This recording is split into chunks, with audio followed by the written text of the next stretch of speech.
There we go. We're live. Hey, everyone. Let me make sure the volume's up here. Welcome to episode 6 of BrewFOs. I'm your host, Chad Ackerman. And today my guest is Chrissy Newton. Chrissy Newton, she's awesome.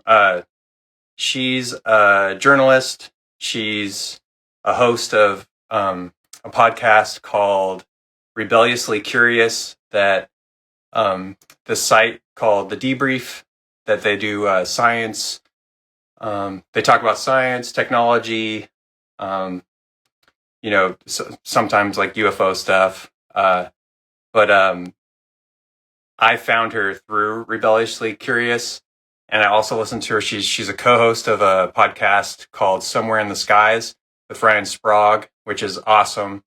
They both do a really good job together interviewing people and staying up with pretty much everything UAP and UAP related and more. She's also the co-host of a podcast called Alt Pop Repeat, which is pretty cool. They talk about stuff in pop culture and kind of, it's veers away from the UAP stuff, the UAP topic, but it's really, really cool.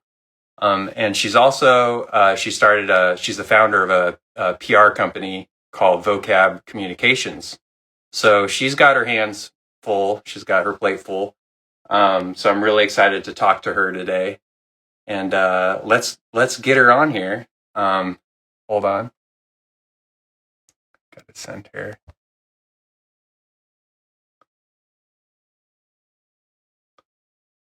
Here we go.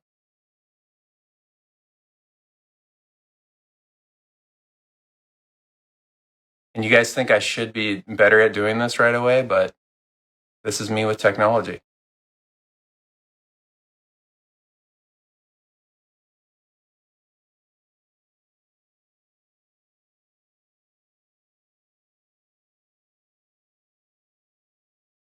Chrissy. Hi. Chrissy. Hey, how you doing? Yeah. Good to meet you. Good to see you. Yeah. Good to meet you too. In real Yeah. life. Well, kind of real life, digital how are you real doing? life. Yeah. Thank you for doing this. I'm good. It's so funny. Yeah, totally. This is actually my first live in a UFO conversation on Instagram. So I'm totally jazzed for that. I forgot because I was like, what's the link again? Because I'm so used to using like live stream. Right. And like in Zoom. And then when I'm like, oh my God, it's Instagram. I'm like, right. Like I forgot about that. So even my people that follow me are they're not used to me even doing this. So I like it. I like it. There's like Vinny's Vinny Adams of Disclosure Team. He's pretty good with Instagram, but I noticed that the conversation isn't as popular on Instagram.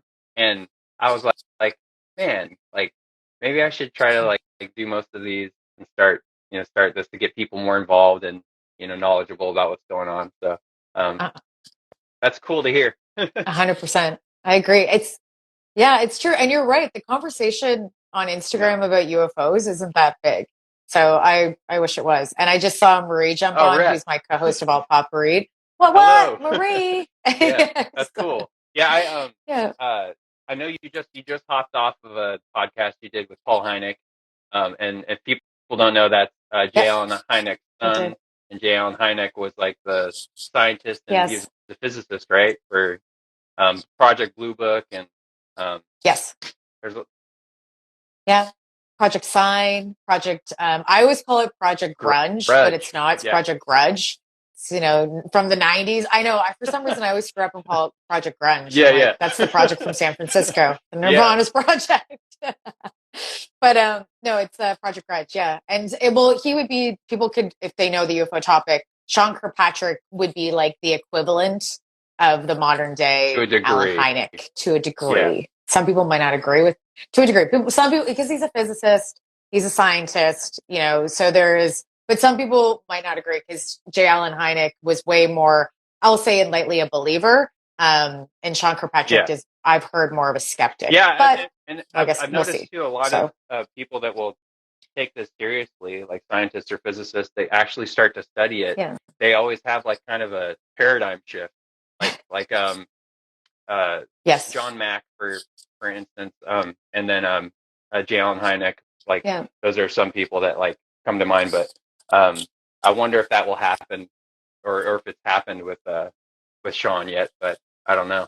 We'll see.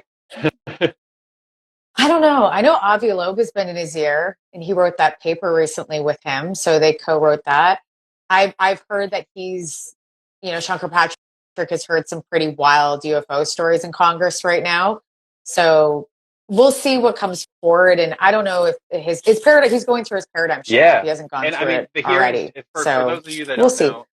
know, the second UAP hearings just happened on Wednesday, which it's historic because it's the first time in like 50 plus years or whatever. And there wasn't a lot that came out of it, but I always try to look at it more positively, and not just like, fuck that, but it's yeah, that's what everybody was saying. Everyone gets so mad, and, especially if you're on Twitter, like you'll see it just just scroll forever. I like Sean Kirkpatrick, and I'm not just saying that. I actually like him because I think what he's doing is the proper science.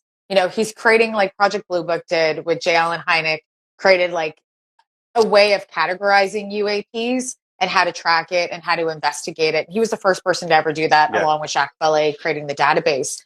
So they had this formula to create, and he's doing the same thing, but in the modern version of it. That's why I call him the modern day Allen Hynek, because for the fact that he's creating these, like, we saw that beautiful chart at the hearing, which I loved. I was like, yes, metrics, let's do this. So yeah, he had like from shapes, what did they look like? What's the percentage of that we're seeing of them? We're noticing that it's more spheres, and it's more like discs, I believe, which is interesting.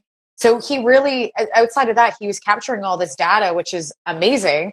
And he's showing it to us and trying to be transparent as much as possible through Arrow. And that's what we want. So I'm not going to rag on him. I think he did a fabulous job. I think the quotes that he cited from Carl Sagan, talking about having extraordinary evidence, and the same thing, extraordinary evidence needs extraordinary scientific like metrics and data and evaluating.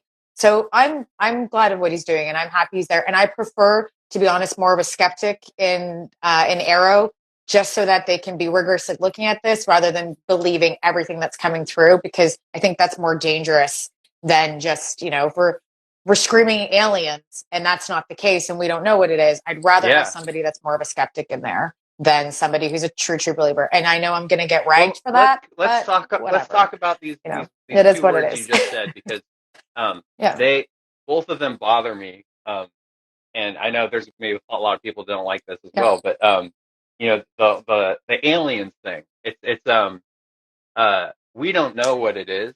And I know there's a lot of people that have been following this for a long time, a lot longer than me, and they're claiming it's aliens, or the narrative is aliens. And that really is, especially lately, like really started to bother me, because I've been diving into the history and reading stuff, and it gets weirder and weirder, and reading Jacques Vallée's books and Graham Rendell's books. He's a great aviation historian, and he just, I'm reading his book again, because I'm gonna actually have him on BrewFOs, and I'm trying to like just get the history and get on there, but like reading about it, it's weird. There's stuff going on. There's definitely something here. Like I'll say there's proof there's something going on, but we don't know what it is. So what's the alien thing? Like why so it's aliens, like. Well, I think that, I agree. And I was actually talking about this yesterday with somebody as well. I obviously we don't know what it is. There's multiple things. There's interdimensional, meta, terrestrial, like there's all of these words and all these things. We have even like time traveler theory, that it's humans and they're time traveling. Like we have so many of them. It's reconnaissance, it's off planet, so that they're looking and observing. It could be on the planet and they've been here forever. So there's so many different versions. And I think what's happened is that with Kenneth Arnold in 1947, when he was the first person to come forward as a pilot with a UAP sighting. One of the first that went into mainstream. And he actually didn't coin flying saucer. Funny enough, everyone says that. He says that it looked like a disc shape, I believe, and like a saucer shape, but it was actually a media member that coined that term. So in the local newspaper that did. So, but then they picked it up and said the Kenneth Arnold did, but semantics. So right there, we're seeing that, all this UFO talk that's happening, and people are saying like it's aliens. Roswell was the first one too, that it was the press release that originally went out that's saying it was off-world aliens. So do we blame the US government for doing that one? And then later on they retract it and say, no, it's actually a weather balloon. So here's the thing. In those moments, you're going to get, in cultural moments, you're going to have people that are screaming UAP, aliens, extraterrestrials, because that's what people know. And in culture feedback loops, we see that entertainment, and how a culture feedback loop works is that somebody sees something, they report it, like Kenneth Arnold, the media picks it up. For example, that media member, he ends up then coining that term. Other people read it, then they say that they've seen something. Entertainment then makes movies about it, but they elaborate on it and say that's extraterrestrial and show what these aliens, alleged aliens, look like. So then people come back and they think that they've seen something like that, and maybe they have, and they start to spread it. So it keeps going back, and then that kind of states back into history, and we keep getting that cultural feedback loop. So I technically blame the 40s and the 50s for that alien hypothesis and pushing it through, along with Close Encounters, along with, tons of other people that have had UAP experiences. So that is why I think we have people screaming alien. But here's the thing, UFO and alien are two separate things. Yeah. They're not the same thing. And unfortunately, pop culture has put them into one. And I always say this because they're different. They're very, very different. And obviously we don't know what they are. And the alien hypothesis is one. But people will say, like Christopher Mellon and Lou Elizondo and a couple others, that is the closest to being probably the most accurate hypothesis. Yeah. But I don't know if I believe that. Long story short, end of my rant. I believe I follow the interdimensional theory. I find that to be very interesting, and I think Jacques Vallée does as well, from what I've read and know about him. But to be honest, my opinions is always ever changing in this topic, and forever will, because I don't know if we're ever going to find out. I hope we do when I'm super old. It'd be nice if it's next week. Well, but actually, you just segued into the next thing. So the word believe. So I used to use it a lot, and just the last couple of years, I stopped using it because I had to think about it more, and I was like, and I've talked to people and they're like, well, you believe in UAPs or you believe in UFOs, and I'm like, no, actually, I don't believe in them. Like, there's so much data and so much proof, and I have seen weird shit, but and I've talked about it a little bit before, but it's it's not me believing in something. I just go, okay, I saw something, but okay, forget about what I saw. I could be, something's wrong with me or something. Who knows? But then when you hear other people, and then you hear, actually, scientists and physicists, and like someone like Jacques Vallée or someone like, Avi Loeb or whoever just talking about it, and you go, and then I've said this before too, just like we have UAP legislation, but we don't have legislation based on belief of anything. Like, we don't have like unicorn legislation. It's crazy. Yeah. Yeah. We should. Where are they? I want to see. Sounds fantastic. But, that word belief, it's just I understand it. But like when people go, are you a true believer or are you a believer? I'll say no, I'm not. I know what I know, and what I know changes based on information and data. So, exactly. I agree with you. And UFOs is not a belief system. Yeah. It's not based on beliefs, right? It's not a religion. I will say that some people will disagree with me, but I don't think it's a religion. I did an interview with, Diana Pasoka, and we break down, and plug my own interview. We break down the belief systems and what does that mean to believe. And we talk about that first. And then we talk it in contrast of like the UAP topic and it being a religion, that people think it's a religion, and how it is not a religion, and what does belief mean. So I want to believe shouldn't shouldn't really exist. That's such an X-Files, again, blame pop culture for doing that, because it's not a belief. And right now we're looking at hard facts. We're trying to and find data, and legislation is putting those terms, American legislation is putting those terms like crash retrievals, back engineering. The thing is that people don't realize in legislation is that we already have technically kind of crash retrievals, and we technically have back engineering, but it's not UAP. We back engineer foreign adversaries. They might be able, for example, they might want to invade a country. We look at their psychology and then their strategy, and we back engineer their strategy. So we do stuff like that already. We also then do it with, like, if something does crash, we do have crash retrievals. For example, that balloon would technically be a crash retrieval that they ended up looking. Well, they didn't go and find all of the pieces, but if they went to the Yukon and looked to find all of it, that's actually technically crash retrieval. The challenge that we get right now is the fact that why are they using it in a UFO context? Why is it related into UFOs and whistleblowers? And that's the question that we have, right? And then also, what else do they know? But back to, sorry, I kind of jumped back and forth, but back to that, back to the belief thing. No, it's not a belief, and I don't see that. And I'm open to all different ideas. My views change all the time because I think they should. I'm open-minded to it. And it's exciting. We have like Stanford, we have Harvard, we have some of the best universities looking into this topic, and like NASA, doing research. So we're closer than we've ever been. We have more scientists than we've ever had. We've had a lot in the past, but now we have a lot of more mainstream scientists and people actually taking it seriously. It's very exciting. It's just exciting, and it's so exciting. I always tell people, this is way more exciting than watching reality TV. Totally, Like, it is. And that's why I get involved so much. Yeah, like, I can contribute, but I think anybody can contribute in any way because it's an area of study. And that's what we're supposed to do. And to be honest, it's anomalous. We don't know what these things are. So the more people looking into it, the more people trying to answer this question, and helps everybody, I think. Please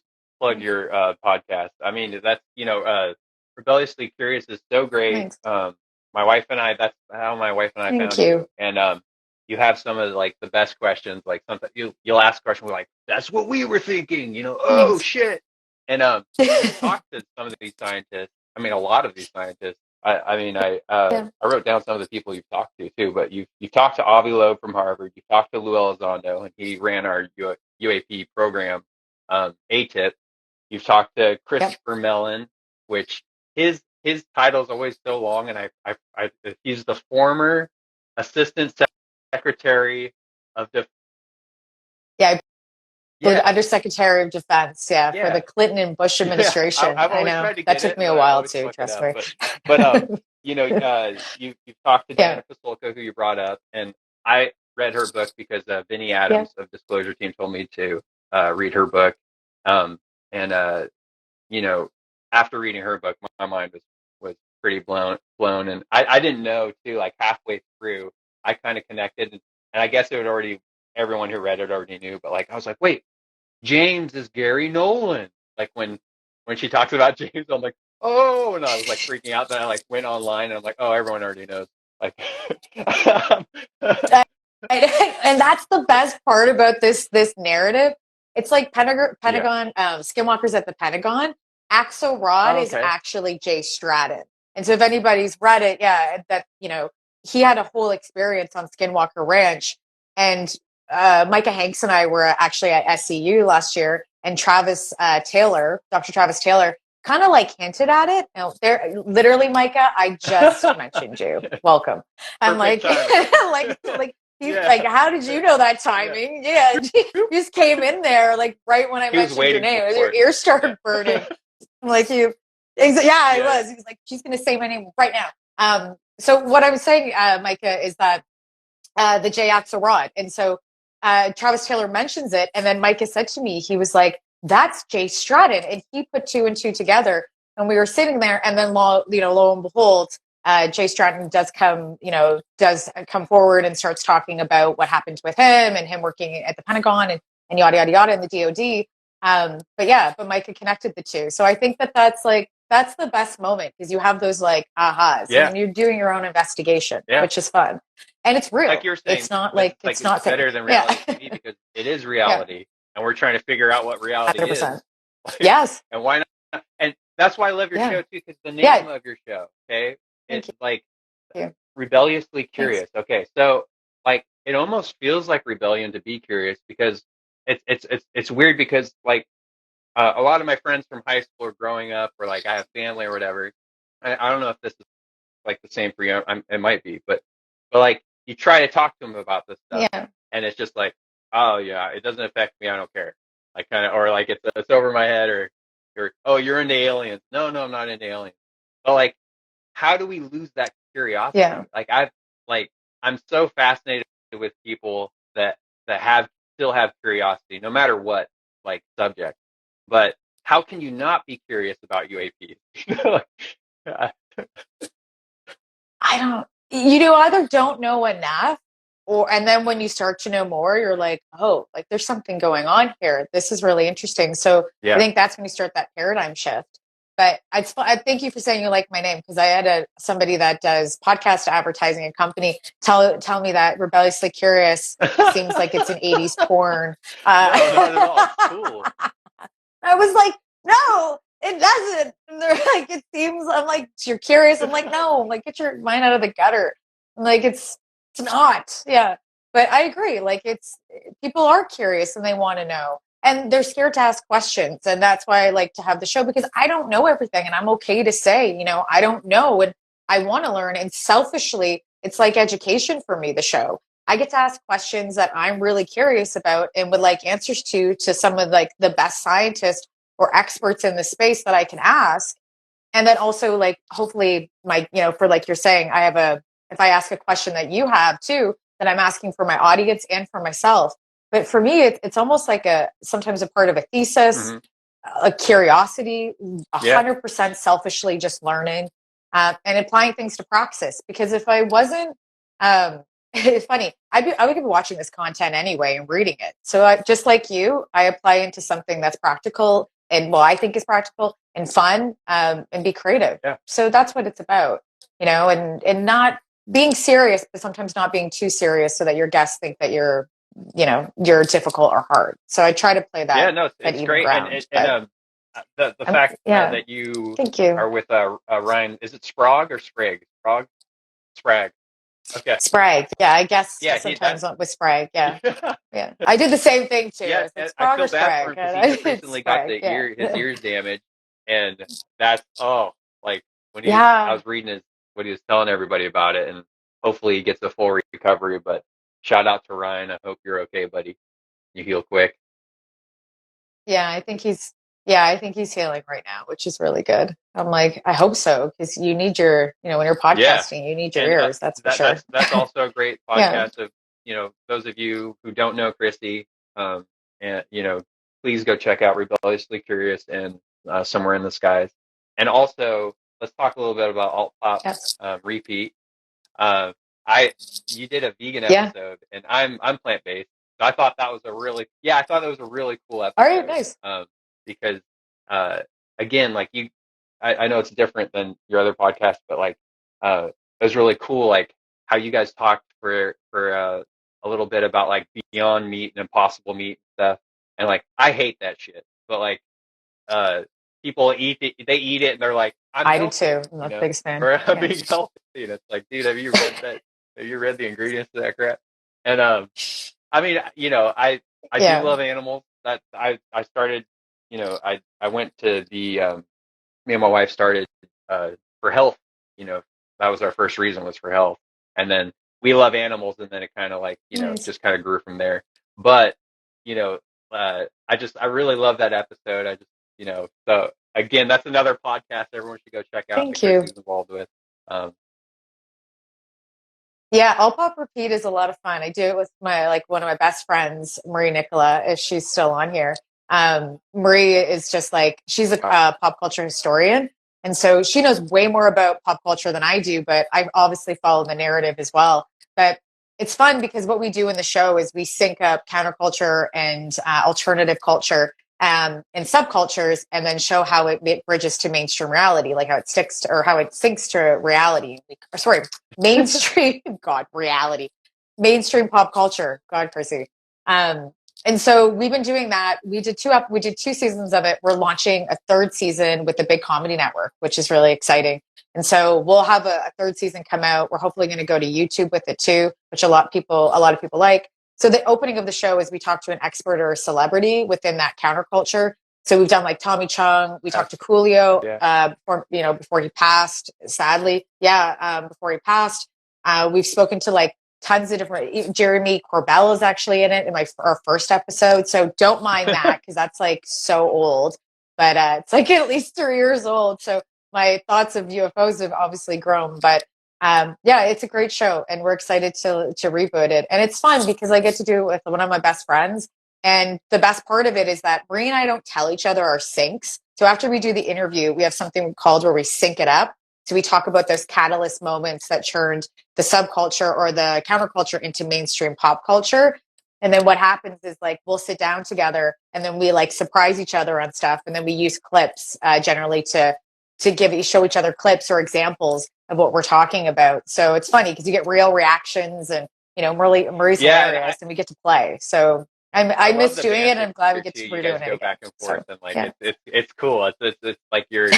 I mean, that's the great thing about podcasts. But with a great host, you feel like you're in the room with them. Like a fly on the wall, and it's cool. So it's really cool. And go check it out, everybody. Go check it out. Thank you. Yeah, it's exciting. It's so different than my other show. That's it. If you want to hear me talk shit sometimes, go to that show. That's cool. Yeah.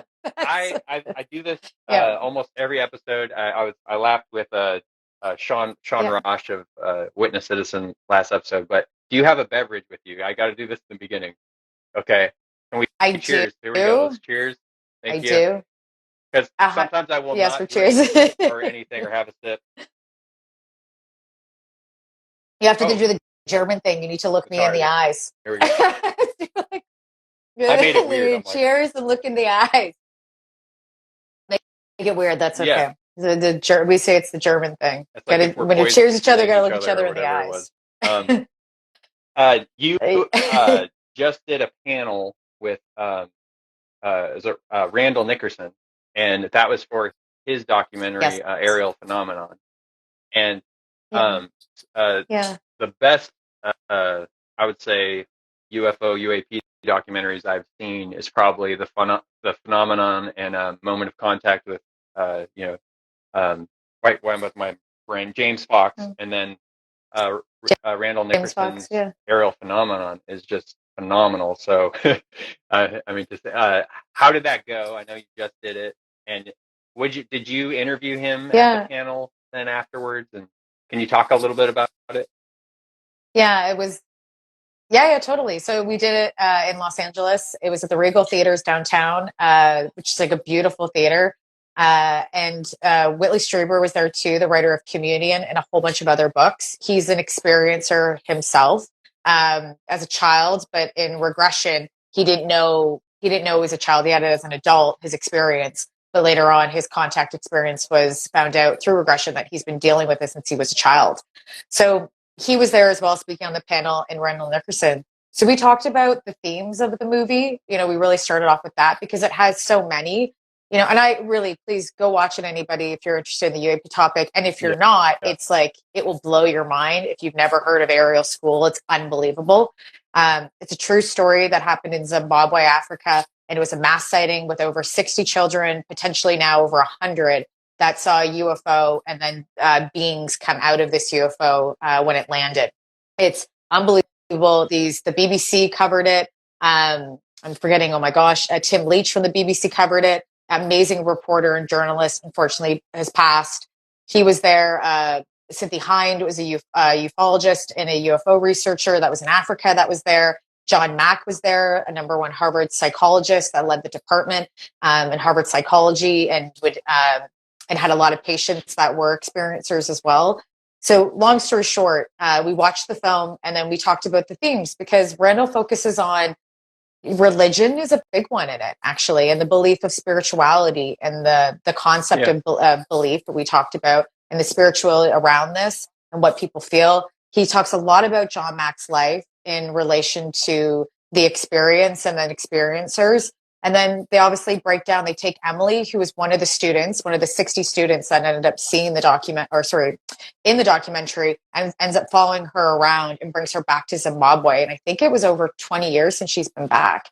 And no, it's great. We talk about, so I'm rambling now. We talk about that. Yeah, we talk about that. And then we just talked about in relation to, there's one different scene that we broke down and this is actually really interesting. Anyone that's in the Indigenous side or enjoys Indigenous culture and folklore, this is wild. I found in the movie, there's the school that's like, let's just say here.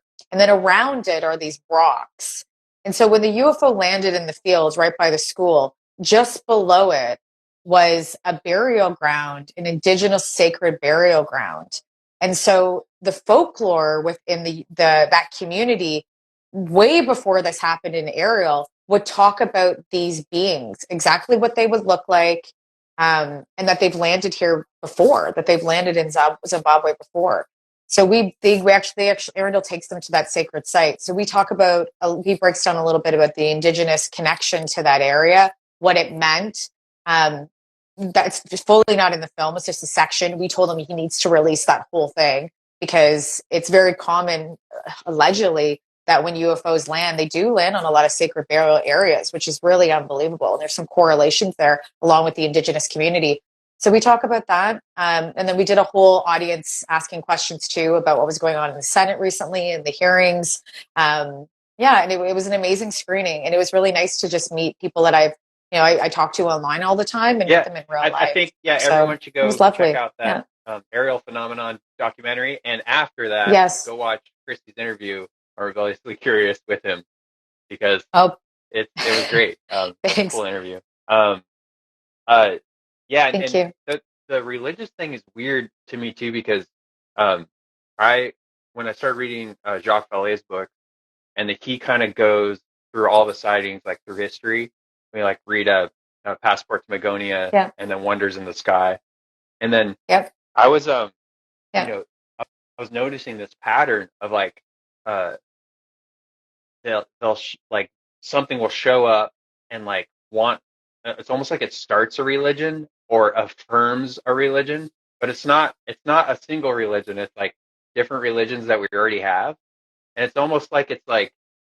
Yes. It's it's promoting religions, but different ones in different areas of the world, and that really it made me it weirds me the fuck out, but because I can't prove that. But when you read these reports and stuff, or just stuff written through antiquity, it's okay, if there is a non-human intelligence here, why does it all want us to have different religions?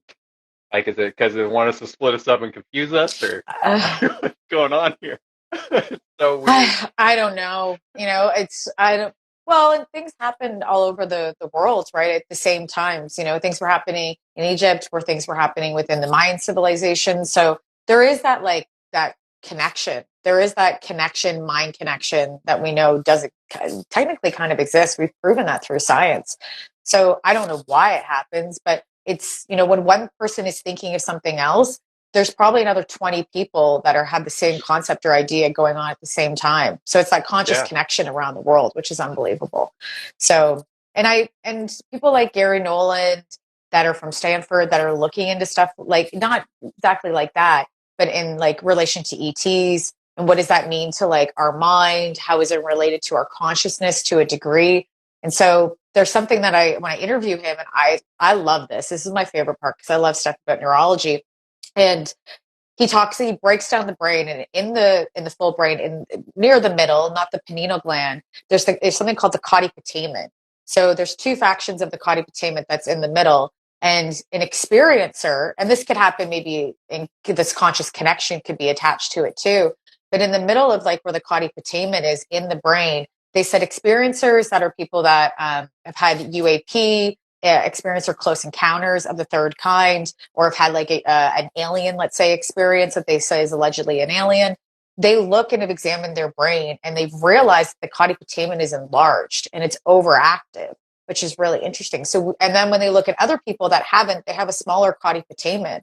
And so the question is that if you have a larger cauda putamen, sounds so funny. Do you have a larger body putamen? Are you more, I know, dirty mind. You're more likely, are you seeing these things, or do you have the ability to see them, or is it happening in your mind too? The other thing too is that when they looked at the rest of the family in the cauda putamen, everyone else hereditarily had a large cauda putamen as well. So it was like the mom, it could have been other family members. And then there's this connection to neurodivergence, which is really, really interesting. That if you're more likely to be neurodivergent, and this is what Lou Elizondo is neurodivergent, and he says he has the ability to remote view. And so there's this whole question of like neurodivergence, overactive cauda putamen, and is that something that it's in the brain and neurologically that we can actually prove and point to and say that this is actual evidence that this exists within us? And I think that's like, like blew my mind. Like, and then I asked him, I was like, what if we, with psychedelics, what if we tested the cauda putamen with DMT, or other psychedelics to see how that reacts? And he's like, we haven't done that yet. He's like, but if somebody will give me money, we'll do it. I was like, I want to see that. I'd be curious. Yeah. I'd be curious to see how the cauda putamen reacts on an experiencer, an overacted one, and then using DMT as well. And you and Paul Hynek were just talking about DMT too. And, he likes to try different things, and it was cool. It was cool to hear him talk about it, and that he shared a joint with his mom and his dad, which was that was cool. I laughed too when he was.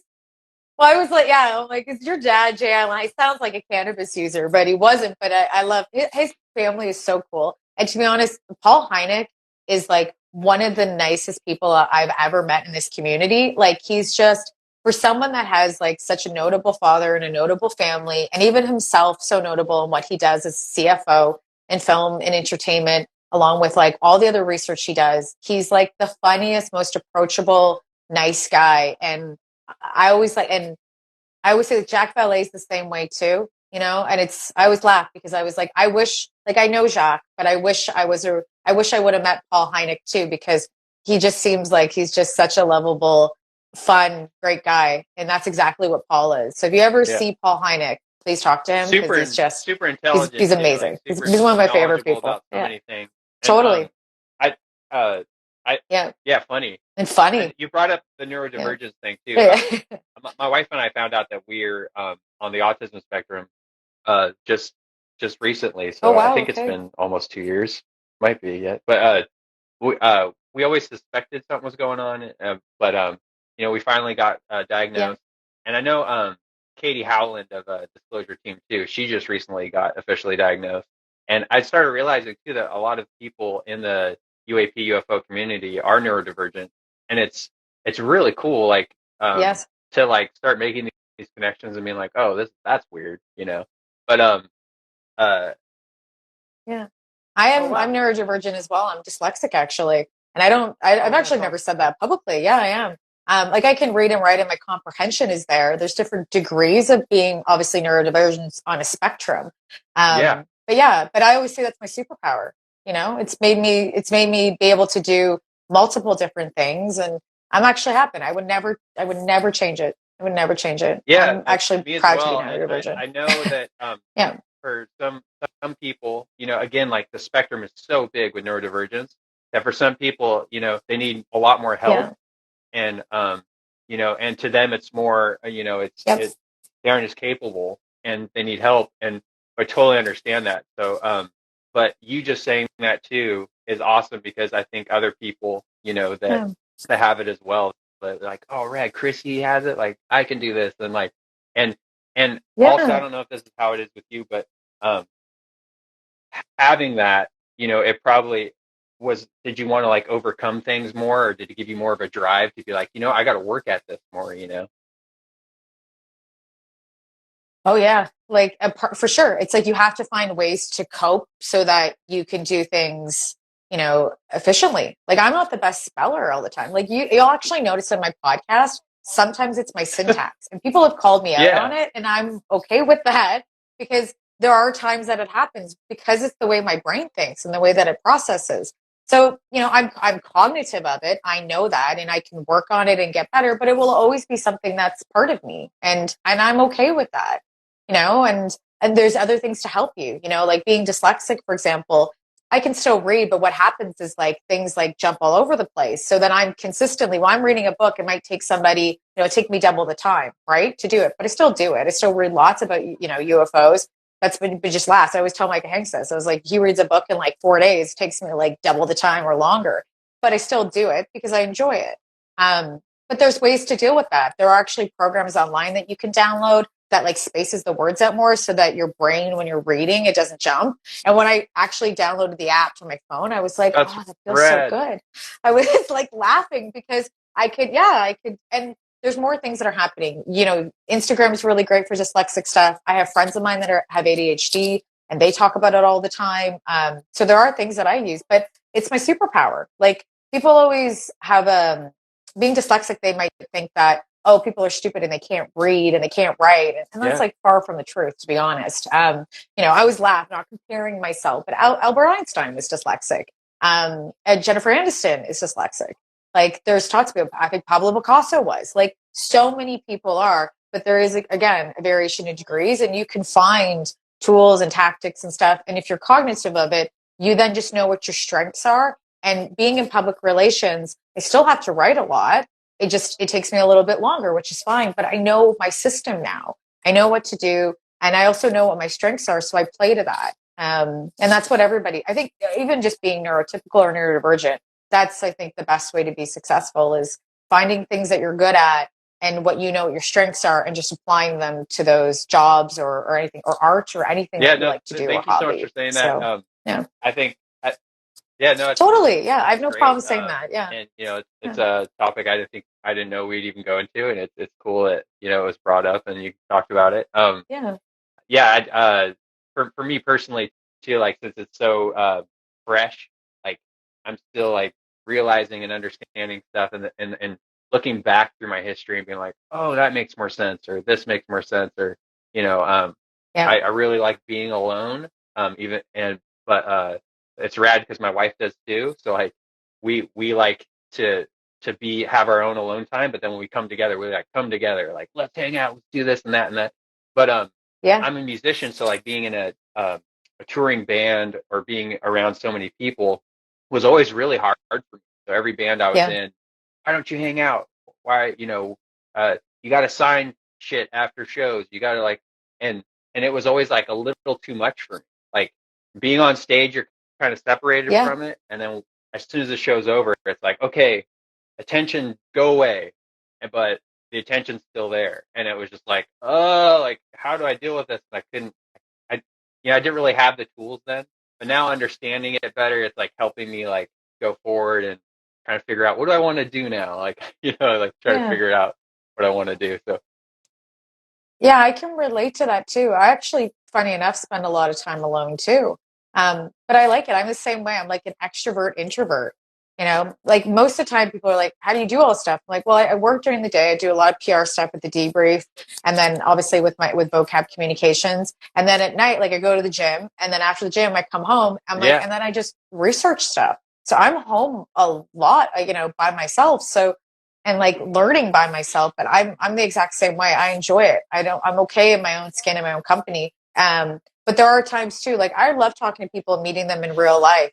But like, I'm just as awkward and weird as everybody else. So like, I get it, but I think it comes to a point where, it's like self-actualization to a degree where you're like, I accept who I am for my flaws and everything else. And, and if I'm not perfect and people want to believe something about me or don't take the time to ask or learn, like, we all make mistakes. We're all human, and that's part of it too. But I know myself, if I'm out too much in a space that isn't good for me, then I'll just find a way to exit out politely too. Right. I understand that. And I think that a lot of people are like that. I think more than ever, I think people have social anxiety more than they would ever imagine. We live in a very anxious world now, unfortunately. So I think it plays. Yeah. And I think just, my friend Marie Nicola, always says this. It's like, and other friends, like giving space for other people to be able to be themselves, also accept them for who they are, but then also understanding you have to obviously protect yourself to a degree, but giving space to let people be that and just accept them for who they are. I think that's very, very important. And I try to, put that in my daily life all the time. And if people don't do that with me, then I just don't talk to them. Well, I brought this up. I brought this up. That's okay. On the last episode, but like that kind of wants or helps me segue to like I want to ask you about trolls. Like, do you have to deal with like online trolls and stuff? Trolls. Oh, right. Oh, no. There's actual trolls. Yeah, we can go down. Trolls and magic and wizards. Yeah. No, but like online trolls, I guess I deal with like a lot of online trolls and like blocking people or how do you deal with that personally? Tom Green made a comment about this once, and I thought it was smart, and I now applied this theory. If somebody's really mean to me, and for example, they're not giving me constructive criticism, because I'll always take constructive criticism because, I always want the show to get better. So that's fine. But if you're mean to me and you're like rude to me or you're misogynistic to me, I just block you, like instantly block you, because I don't need that in my life. My podcast is growing, so I don't know if I per se hate. I've gotten people make comments and stuff on videos or just rude or have called me like a Barbie doll or weird stuff and don't really know who I am. That's fine. I always laugh because I'm like, you must be, I don't know what's going on internally with you, but it's probably it's not as nice because you're making those comments. So empathize, you realize that people are not, they're doing that because they're projecting in some weird way. And I try to ignore it, It's usually when somebody comments and is misogynistic towards me, that's where I just like, I can't have that. And I won't have that for any female or anybody, but that doesn't happen all the time. I'm actually really lucky right now. As this grows, I might be, saying something different, but right now, nobody really is that mean. I get it occasionally, people are respectful. And then other people come back and are like, why are you saying that? And like, Ryan Sprague's actually one of those people. I love Ryan. He'll always defend. He's such a feminist in so many ways. And he'll make a comment and other people will. They'll be like, don't talk to her like that or don't talk like that.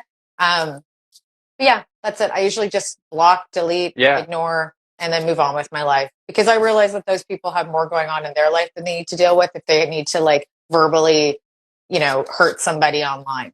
It's going to hurt them more than it hurts me, I think. I think in the future. That's a good way of doing it. And I think other people out there watching too, if you see stuff in your feed or people are being awful to you, you don't need that in your life. Yeah.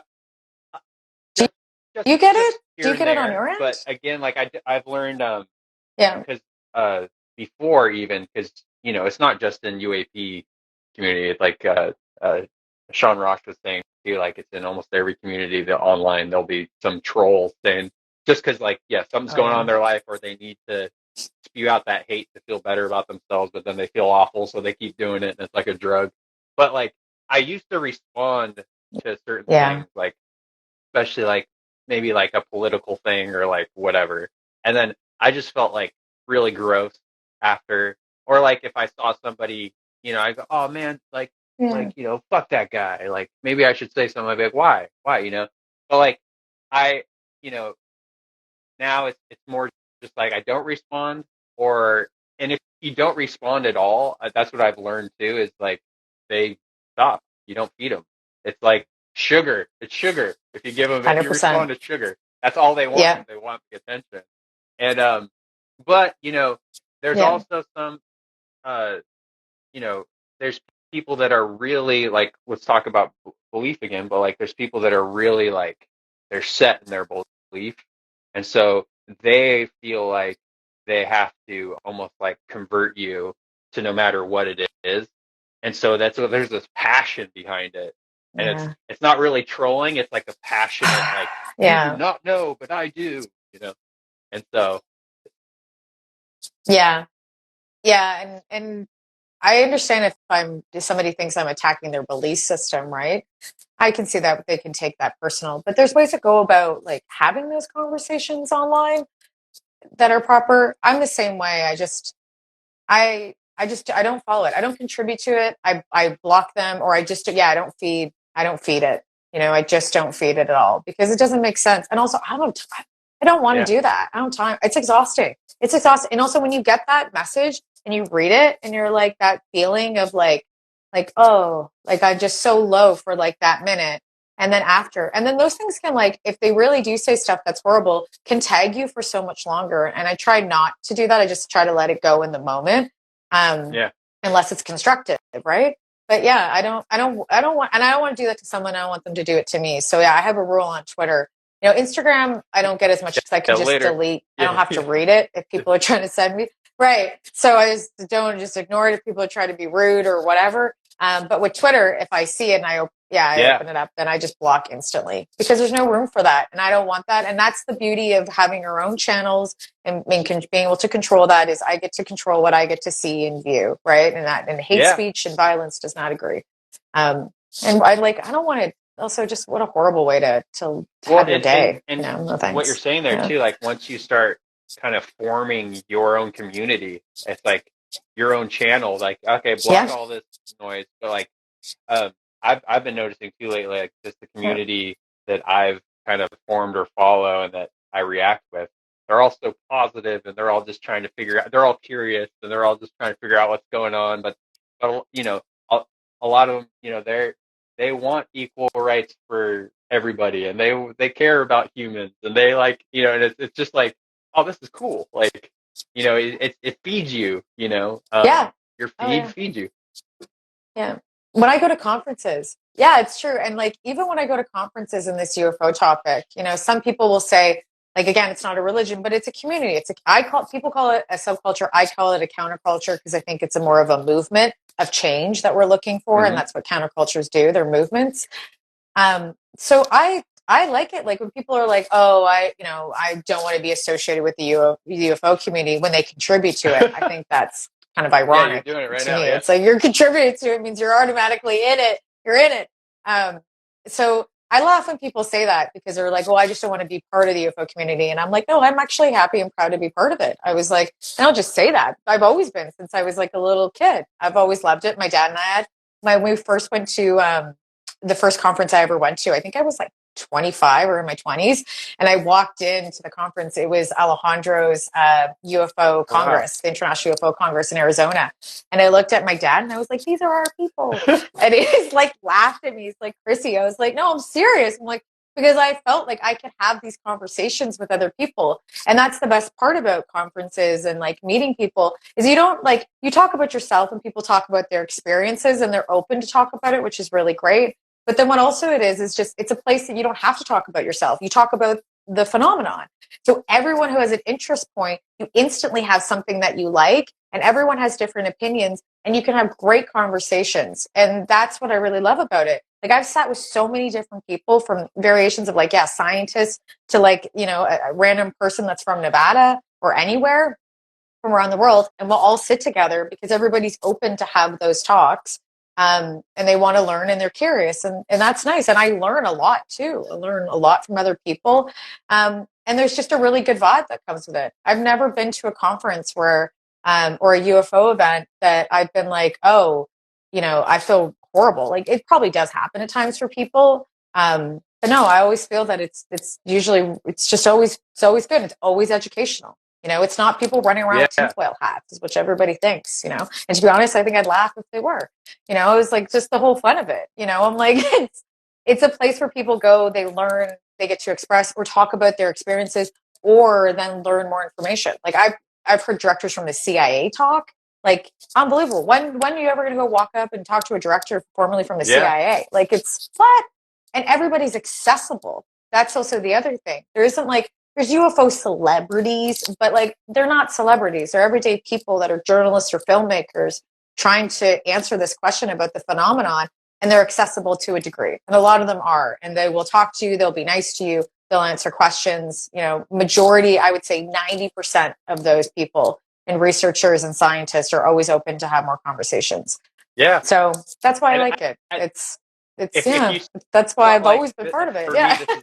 Like you saying that, like for me, like if I saw, who I'm trying to think of like a big celebrity or something, like if I saw Channing Tatum and or Brad Pitt and Gary Nolan standing sitting next to each other or something, I'd be like, Gary, like, move out of the way. You know? Yeah, I know. Exactly. And a lot of people don't know who Gary is unless you're kind of in the community. But you know, it's weird. It's you know, I mean, it's not weird. It's just it's really cool. I don't know if I'll ever go to a convention. I don't, you know, I don't like being around a lot of people. Like some of my friends have invited me to, like, I've always wanted to go to a Star Trek convention, but again, it's like so many people. But I'm like, oh wow, yeah, I'm not gonna go. Yeah. Well, you know, there's ways that well, it's true. Like there's ways that you know you can take breaks, right? When you're in the hotel, you can just see who you want to see and go down. Like usually I would just go, and I still go if I'm speaking at a conference or if I'm doing anything related. But before, you know, I was more public facing, I would go and I would just kind of sit down and just, you know, find my way in and just go and listen and take notes and then leave. You know, I didn't really always talk to everybody, or, you know, so you can choose what you want to do, which is really great. Or what you want to see. It's like I go to Comic-Con and Fan Expo, and like my friend Dan and I are always in Artist Alley. That's my favorite area. Yeah. I'm not big into comic books, but I'm big into the other sci-fi stuff. And I love all the sci-fi art, like the original art. So I'm usually there, you know, buying stuff or whatever, looking at all the art and like selective, because I don't want to be a big, my dad's like that too. I don't like big crowds all the time or being in them long. But there is, you know, I think that's the beauty of a UFO Congress, and you have your hotel room where you can just kind of see what you want and then you can leave.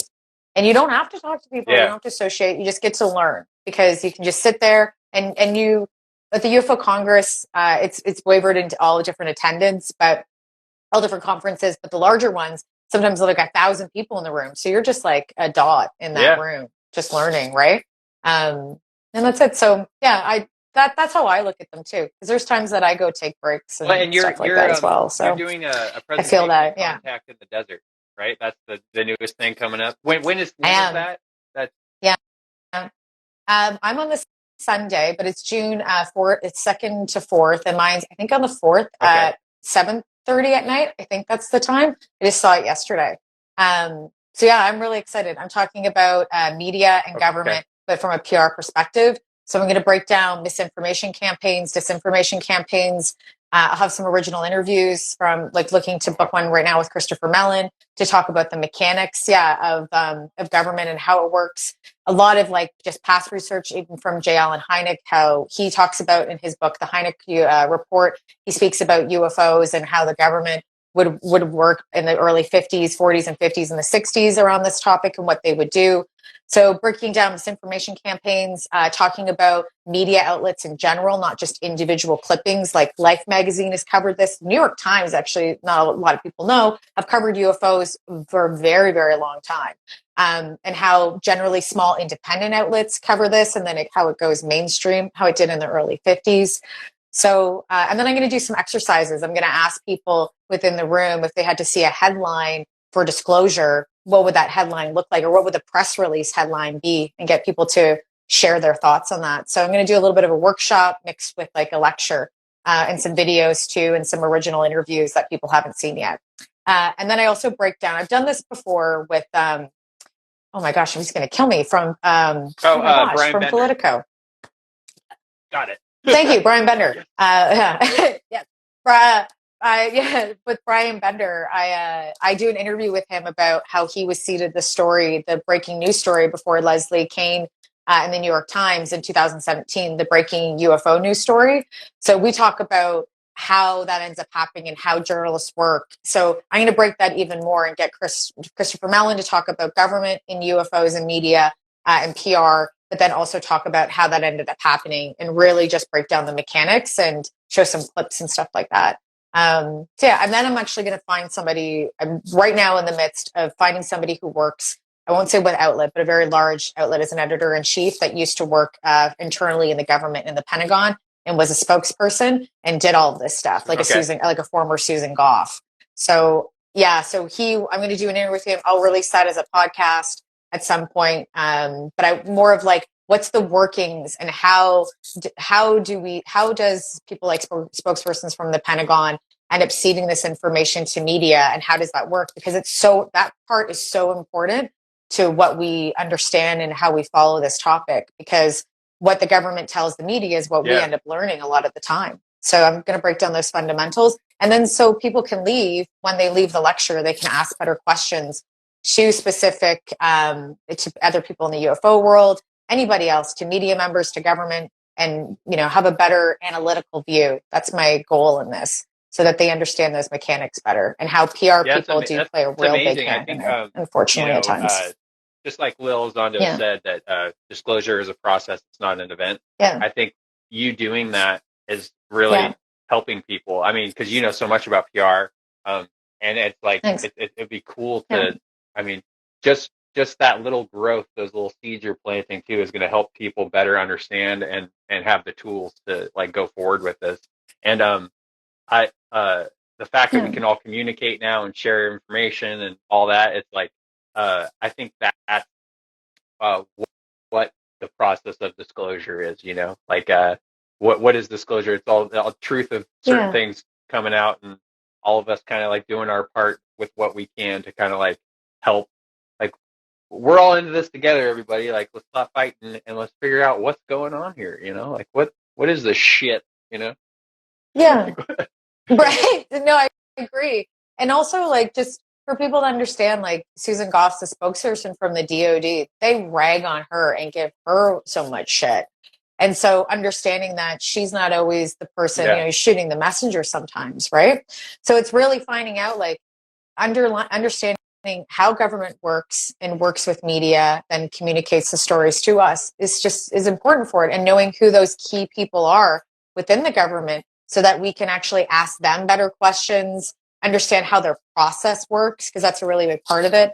Tim McMillan from the Debrief is amazing at this, because when I have like government questions too, or even just really around policy stuff, I can ask him, or the mechanics too. I can ask him because he understands government so well as a defense writer and as a defense journalist, I should say. So those things I think are so important for us to understand. And Tim McMillan made a really great point to me when I, first started working at the Debrief, and it became a partner in the company almost 3 years ago. I said to him, I was like, what UFO books do you think I should read? And he was like, obviously he's like, don't read any of them as a joke, but he's like, he's read some. He's like, read government books. And I always tell people that, and I say it now too. If you want to know more about the topic and you want to ask it questions, and this topic in UFOs is so embedded within politics and the government, read things about policy, understand how the government works, how intel works. It's super interesting. It really is. And as a Canadian, reading the American system and then looking at our system too, which is very different and similar in certain ways, it helps me to understand how to ask questions and who to look to ask a question, and play more inside baseball and do a better job being a video journalist. So that's what I tell people. And I think it's when you can put it into practicality, it makes it so much more real. That's what makes it exciting. Getting into the UAP topic, I've learned more about how government works, just because I know names that I probably would have never known, or people involved in certain things that is just like it's wild. It's like it's that. I mean, it leads you into all these different rabbit holes. But I know we've been an hour, but I wanted to ask you too, where are you at right now? So there's so much shit going on, so much stuff. Like, it seems like stuff's coming out every week, and even with you've interviewed Paul Kelleher, which is he's I can't remember. I think he has he has his doctorate in the biology or bio something. I'm terrible. Biochemistry. Yes, he does. Yeah, he's a super few smart things. guy. But a few things. Yeah. Sorry, Cole. You're badass stuff. But he on Jeremy Corbell's podcast, Weaponized, Jeremy asked him, this was like a week or two ago, because I didn't watch that episode, but so I'm curious. I know he was on it. I just haven't seen the episode yet. Jeremy, straight up, you can see Jeremy too, because you can see Jeremy's nervous with anticipation, he's kind of shaky, but he's so crash retrievals and from UAP. like we've kind of brought this up, like stuff that's Right. not human or not made from human hands. Like, do we have it? Right. And like, does the government know about it? Do we have it? Does the government have it or whatever? And he's kind of like, well, I can't talk about it, but the answer is yes. And then Jeremy asks him again, and like, I can't talk about it, but yes, you know. And just saying that, like him, like I know he's you know, been involved with classified projects, and I think he worked with ATIP, right? He worked with ATIP. And oh yeah. He worked with Bigelow NIDS. On their project with NIDS, which was connected to this, not the CIA, I believe, but it had a government connection to it. But yeah, he worked in the early 90s on Skinwalker Ranch in the NIDS program. That guy knows, yeah. And like can't talk about, but like hearing you say that, I was like, okay. And then, you know, just things that like seem like they're just happening so fast, but like I can't go like Tom has said some shit that has come true, Tom DeLonge, and I'm like, but then he says other shit. And like, I can't go there, bro. I can't go there with you. That's just too wild. But like, where are you at? Like, what do you have any? I mean, if you don't want to say too, because that's cool, but no, it's okay. No, I'm open to discuss my thoughts. You know, for sure. You know, I have a few things. It's challenging because Skinwalker Ranch is, you know, a section of like the UAP topic, right? So I won't discuss as much as that because I think there's a few things going. And we're actually working on a project right now, an independent film piece that's around the Uinta Basin, and Skinwalker Ranch is part of it, along with Blind Frog Ranch, which is actually literally 30 minutes down the road, and it has a lot of paranormal activity on it and UAP activity allegedly. But there's also a lot of other things going on in the Uinta Basin outside of Skinwalker. Mass amounts of environmental issues going on, people having major health concerns. And so there's this question, is it the phenomenon or is it not? There's for sure probably something going on at Skinwalker Ranch. But to the degree that people are saying, I don't know. When you read the book and you say that Bigfoot's walking out of portals, I'm like, okay, I don't know. You know, and Dr. Colin Cullahare says that he ended up seeing that. You know, he was, you know, you have Jay Stratton, who was the former head of the UFO task force. You know, in the book, it's an alias name is Axelrod, but saying that he saw a skinwalker and this wolf-like thing that had hitchhiked and followed him to his house, and his daughter, not his daughter, sorry, I think his son or his children seen it along with his wife. So and that's coming from, like, that's literally coming from the head of the UFO task force that worked in the Pentagon. Too, had never done an interview, and he was like, wasn't he like, with one, right? But with Jay or James, or James, sorry, with George Knapp. Wasn't he like head of naval intelligence or something for a while too? Like, it's like this guy's like high up. He's worked. Oh yeah, it's no joke. Works for the Navy. Like why would he his credentials are unbelievable. Like, why would he just come out and say that shit? Like, if he's making it up, you know? Like, I don't know. Well, I no, it's true, and like Skinwalker Ranch. If anybody's never went down that road, you know, the show is one thing, sure, but the books are great. Read the books. Read the first one from George Knapp and Dr. Colin Cullahare. I believe Colin Cullahare co-wrote the first one. You know, read those because you're like, what's going on? Like, this is insanity. And they're really interesting, fun reads. The second one gets into a lot of jargon, and like UFO vernacular and stuff like that. So don't mind it. But then they get into like stories that happened at Skinwalker Ranch. So I'm doing my own piece on that right now. That's kind of showing both sides of what's going on in the general Uinta Basin, because the phenomenon is just not like, you don't walk on a Skinwalker Ranch and it's just there. It's actually all over the Uinta. It's everywhere. So I've interviewed tons of people from the Uinta Basin. Micah Hanks is with me in this show that we're doing. And so we're, you know, I was actually, funny enough, when I was in Los Angeles yesterday, I was with my editor and we were talking about the breakdown of it. So that's been in the works for a while. But my thoughts to, like, you know, what's going on, the Skinwalker Ranch, right, is another thing. Yeah. But in the UFO stuff, like, it's changing all the time. And I do believe that there are some key players within government for sure that are trying their best to get transparency and to push this forward. And we see that, you know, but I also think that there is a hand, and I don't know who these people are, and I will not call them men in black or anything like that. But there are people that don't want the subject to come forward. And you ask, exactly why, right? Is there religious undertones? Should we not be opening Pandora's box? That's always a concern for mine. And Paul Hynek said yesterday, we've already opened it, Chrissy. And I was like, I know, but are we going to regret it? So I think there are some key players within the government that don't want this to come forward. And unfortunately, I don't know who they are, and maybe one day we'll see, but there is a lot of pushback. And I think there's different sides. There's a group that does and a group that doesn't. So I'm kind of consistently watching that, and then reading and learning about science is to ask better questions and also to see the new discoveries they're working on. And like Avi Loeb and my gosh, Gary Nolan from Stanford, Gary Nolan are for sure the two best right now. And we'll see what Sean Kirkpatrick comes out with. He's the one that's working internally, and he should be having he has some of the best data from 650 UFO cases that they're saying about half of them, they're still not 100% sure.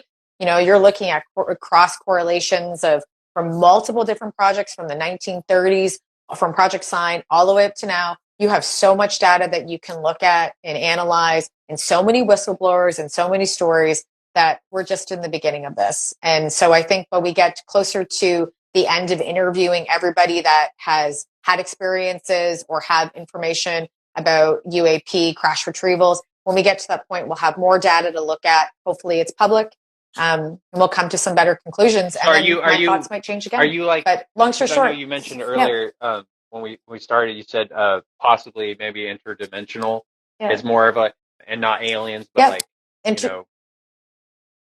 Yeah, I also think that I have this whole thing about reconnaissance. My dad has said this to me, because my dad's the one who got me into the topic. Since my dad had a UFO experience when he was younger with a group of people, he always said when he saw that craft that he thought it was reconnaissance. And he said that to me my entire life. He's like, it was so small, and it wasn't a drone, or it could have been, technically, we don't know. But he thought it was reconnaissance. He's like, it was observing and watching. And I think that actually makes a lot of sense. And I've talked about this with Micah Hanks, and I think he's even done a couple podcasts and pieces on this, where it makes sense that we send probes to tons of different areas, from the James Webb Telescope to you name it, to Voyager. We send things to measure, to learn. Why would they not be doing it to us? And why would they not have the AI technology to be able to come and analyze us? Like those little orbs that people see all the time, and they're, extremely dangerous, they say, in fields of radiation, allegedly. That makes sense that something would come from another planet or somewhere else. I have no idea. But then look and measure us and try to understand us. And to me, that actually sounds way more plausible than something, getting on a craft and jumping through, I don't know, potentially we do have wormholes and stuff like that. But going through space-time we only know so much about it now. But to me, reconnaissance makes the most sense in the interdimensional conversation. Quantum physics lends to that, rather than aliens. Quantum physics lends to interdimensional. And recently, I think makes more sense in my mind. But I'm not a scientist. Recently, I think I've seen some stuff. There was I forgot some science. I can't remember some science site, whatever, was putting out that quantum physicists were working on something where they could send light through time, and it was they called it, I think, a time crystal or something, and they're like, we don't really understand it yet, and just hearing that, I'm like, oh, okay, where is this going to go? If you can send light through time, light can go information, you can send information through light, and so is there something that's more advanced that can travel through time? What's going on here? I don't know. But it's quantum physics is so creepy. It's so spooky. It's so spooky. It's so weird. Every time I remember when I first learned about quantum physics, I was reading that's the weirdest thing. I was reading a Now magazine in Toronto. It was very popular when I was in my 20s.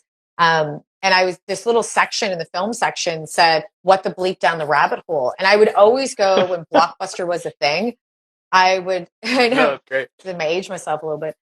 When Blockbuster was a thing, I would always read the film review section in Now magazine, because I really love film. So I'd always read it all the time. And I always loved science and like science fiction, and like a massive fan of surrealistic like films, like huge fan of 80s surrealistic films. So I always like the weird stuff, put it that way. So that's why I always wrote the film section, because the film reviewers always had like weird, obscure films. And I was like, cool, I'm gonna watch that. So they had the one where this didn't come out. It came out on DVD, but it wasn't like massive. It became like a cult thing, a cult following. And it was called What the Bleep Down the Rabbit Hole. And it was if you've heard of it, it was like a documentary show about quantum physics in the beginning of like when they were learning about quantum physics, but they put it into like layman's terms. And I still love it. I ran to Blockbuster. I called and I was like, do you have this movie? They're like, we have one left. I'm like, hold it, I'm coming. And I like ran down, and I still have it, and I freaking love it. And it's like, if you want to learn about quantum physics, and anybody who's watching this and you're like, I don't know how to get in, go watch What the Bleep Down the Rabbit Hole. It's free on YouTube now too. And it's so cool because it's so creepy. And it talks about all these quantum experiments that they've done. And then you realize you're just like, I don't know anything. I'm so stupid. And this is insane. And that's really what kicked my love for science even more, was quantum physics. Because I was like, yeah, because it's just so spooky, and you can't understand it, but it has so much practicality in our lives. And I think that's a big part of it too. So it's anyway, great. Random tangent, but I'm going to watch it I would now. tell people to go watch that. Yeah. It, but that sounds... It's great. Yeah. You guys will love it. And Trust me, you'll love it. Yeah. Wait. Yeah. There's I was saying how far we've come since then. No, since that came out. Yeah, it's like, now it's even more like, yeah. shit. I can't. Yeah. Yeah. Yeah. Oh, for sure. Well, and it even talks about like, they do this one test too, which I thought, and I might butcher this, but they take bottles of water, and I think this is just so important. And it's a little bit mixed into, it has a little bit of a spirituality undertone to it, but it has, and it technically somewhat of quantum physics, but long story short, as I ramble, they take a couple bottles of water, and it's polluted water, and they put intentions to each of that bottle of water. So somebody will hold it every single day, and they'll say like, I hate you, I hate you, I hate you, and put that intention in that bottle of water. And then they'll take the next one, and there'll be an intention that's that. And then they had a standard, which you always do in science experiments. You have the one that does not have any, that you don't touch it. It's just the standard piece that you've just followed. I forget what they call that. Anyway, so they did, and they look at this, and they did this over a course of period of time. And then they took the water droplets under a microscope and realized that the water crystals and the way that it looked ended up changing based on the attention. So when you said that you hated something to that bottle of water, the water droplet was like distraught, and it was a horrible looking little water droplet, unfortunately. And then you'd go to the intention of like happy, and it was like a snowflake, and it was beautiful. And in the end of it, they say like, our bodies are 90% of water. So if we're telling ourselves those things, then that's how we're going to feel. And if we're doing that with just standard little bottles of water, and then intention, and how quick it changes. And I believe that one of the bottles was blessed, I think at some point too, from like a Buddhist monk. And that was very changed too. It didn't clear the bottled water up, I believe. But long story short, as I ramble again, it's about intention. And it speaks to that in a little section of it. And there's that spooky factor, right? It has a quantum physics backing to it. And that spooky factor of why those things happen. And again, how does it relate to ourselves? I don't know his name, but it was like a Japanese physicist or something that, and I think I saw it on YouTube. Like, it was something short though. It was like just like a 4-minute clip, and I was like, whoa! But there's something there that's true.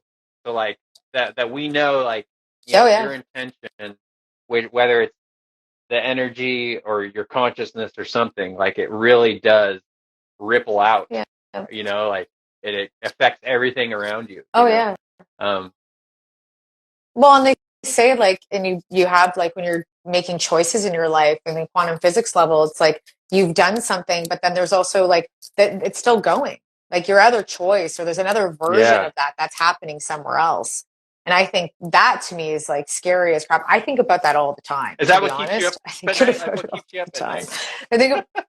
Well, I don't know if that keeps me up at night, but I think about it a lot when I make decisions and choices. I think about how that's related, and like if that one decision, or whatever it may be, is still going on, right? On a quantum level, that's still happening, right? We see that through like dimensions that they're speaking about now, right? There are scientists are looking at to prove that on a quantum level of like how that's ability, that there's two different outcomes or multiple different outcomes happening all the time consistently. And quantum physics tells us that, right? So that's creepy. And that I always wonder that. So I always work based on my choices or if I'm thinking about something, because it matters. Like it really, really does. And that film is just a great little documentary film to get yourself involved with. And it explains it on like such a layman's term level that is so great for everybody. Because they have like a mix of animations and like this following this one woman around, but they're also doing science experiments. It's great. And I personally love to learn that way. It makes it fun. I'll throw, after, this will be on Instagram, but I always throw it up on YouTube later, and then I'll put links and images and stuff, so people watching this later, if you're joining later, like there'll be links to all this what Chrissy's talking about. So, oh yeah, it'd be like all my little ramblings. Yeah, 20-year-olds would be like, "What the fuck is Blockbuster?" What is that shit? Yeah, I think Blockbuster's coming back though. I think I read a press release or something. Yeah, I saw something. They're doing something. Blockbuster's coming back to something. Yeah, like they should just start a streaming channel, really. But yeah, I know. But they're doing something. I still like. I grew up in Kitchener-Waterloo, just outside of Toronto, and I still when I go back to Kitchener, shout outs to I forget the name of it, but shout outs to downtown. They have a little VHS store still, and like a CD. You can go and rent DVDs and stuff like that. And so I usually sometimes will go there and like look through the films and like go and find one of the DVDs and then like go home and watch it. I still have a VHS player and stuff like that. So I love it. A paycheck, you know, when I was working in high school, and I'd walk up. Blockbuster was right by my high school, and I'd just go into they had like a $5.99 bin or whatever, and I would just buy whatever movie that looked interesting, you know, and had all these VHSs, like it was a library or something on a shelf, you know. But I love that, and that's something that I think that the younger generations would still like. I loved on a Friday you would go to Blockbuster and pick out a movie. I'm still down for that. So, but again, like I like VHS and stuff. I bought the original Willy Wonka and the Chocolate Factory because the remake, it's my favorite one of my favorite movies, and the remake had on the DVD was just like CGI over it, and I watched like 2 minutes of it and I was like, nope. And then I went online and bought like the VHS because I was like, that's the original film. I want it grainy. I want it the way I saw it as a kid. I do not want these other scenes that Charlie was not involved in. Does your VHS? It's like, don't change my childhood. When it goes off or whatever. Like I remember when it would calibrate, like there was a calibrate button on the VHS player. It would be like shaking and stuff they don't have to worry about anymore. Right. Well, and exactly. And like you have to be careful because like when you have stuff on like a CD, it lasts, right? Unless it's scratched. But on a VHS, it fades because it's tape, right? So it only lasts for so long, which really sucks. But I think it's not analog. I forget the other type. There's like the before VHS. I think that lasts a little bit longer. But long story short, you have to be careful. You have to like put it in like a oxygen-free room. Only watch it like once every 10 years or something. Exactly. I want to look at my notes real quick before I let you go. If that's cool. I know I've had you over an hour. Yeah, totally. I just have to make sure I pop off at 5:30. I have to jump on a conference call. I mean, I think I did everything. Oh my God, I did. I usually. Okay, cool.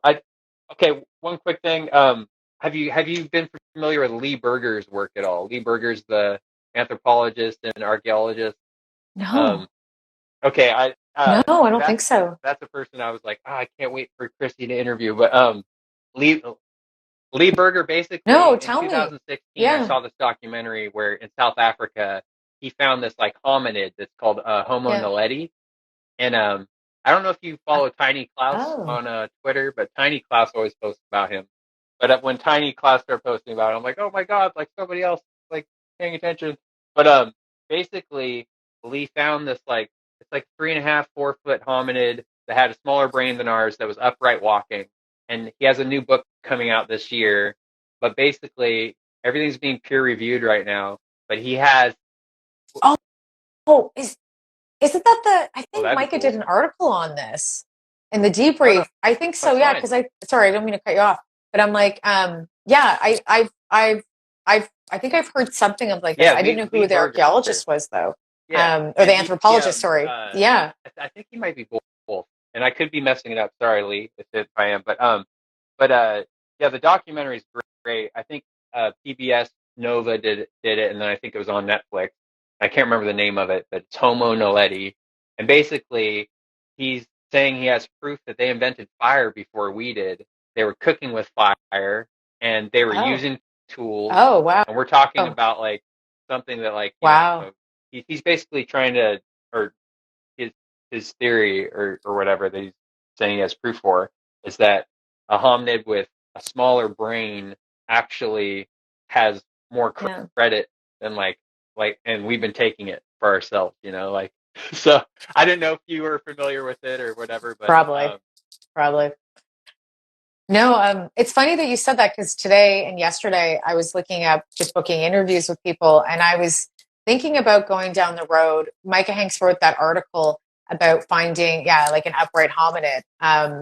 This conversation, and people are going to laugh about this because it's not my area of expertise, but it crosses over with the UFO world, is the Bigfoot conversation.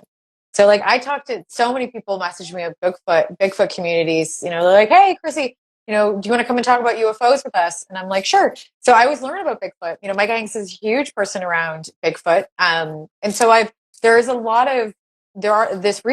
studies that have come out talking about that. And I believe Micah wrote an article on it. So I was going to go and read it in depth and then look to potentially interview somebody around different types of hominids because I am interested in it. It's not my forte in the show because I do futurism, science, and UFOs. But Micah actually asked me the same thing. He's like, "Would you do that?" And I said, "Yeah." I'm like, "I will at some point because I do follow it. Yeah, I follow Graham Hancock's work, no matter how controversial people think of him or not. But I like it. I just don't know.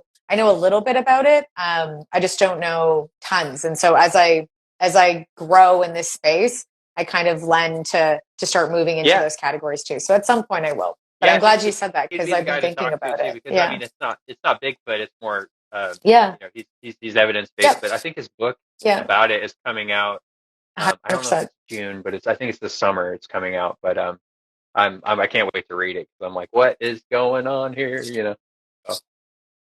Yeah, I'm trying to find somebody too because I love ancient civilizations. And so Mesopotamia and the whole Sumerian conversation and what's going on and what happened in Mesopotamia, I really want to go see Mesopotamian ruins. It's like on my bucket list, and one day I will go when it's safe enough for me to do it. But I love the conversation of what happened then, the first civilization 5,000 years ago that started from writing, along with like politics. So I will go down that road. I think all of that is combined in it. So, and there's times too, like I love anything related to that, or when I'm driving in California too, when I look at like, even just like rock formations, I called a friend of mine and I was like, holy shit, like Chrissy is such a geek. And I was like, no, it's so good. I'm like, I love all of it. It's time. And I've always said to, Dr. Michael Masters is an archaeologist. And I met him at a conference and I was like, I go, isn't there like trips that you can go on as an adult that's like kind of like science camp? I said, but like archaeological like digs. I said, because I just want to go. I was like, I'm fine if I have to carry dirt and stuff. But he was like, no, you can do it. And I said, yeah, I just want to volunteer or experience that and learn what it's like, because to me, I'm very curious. And to me, that's kind of like, that's fun for me when I travel. I get to learn, I get to experience it, and it's tactile. So I will at some point go down that road. That sounds awesome. Just have to I would love to see that, all that too. And I haven't seen like the pyramids in Egypt or the crazy stone like Inca work and all that stuff. But Chrissy, I'll let you go because I know you got to go. And thank you so much for doing this. And it was so cool to meet you. And you're such an inspiration to your interviews. Your questions are amazing. Your curiosity. So everyone go follow Chrissy. Go check out her podcast. So. Awesome. Thank you. And thanks for having me. All right, good to see you. Bye. Okay. Bye.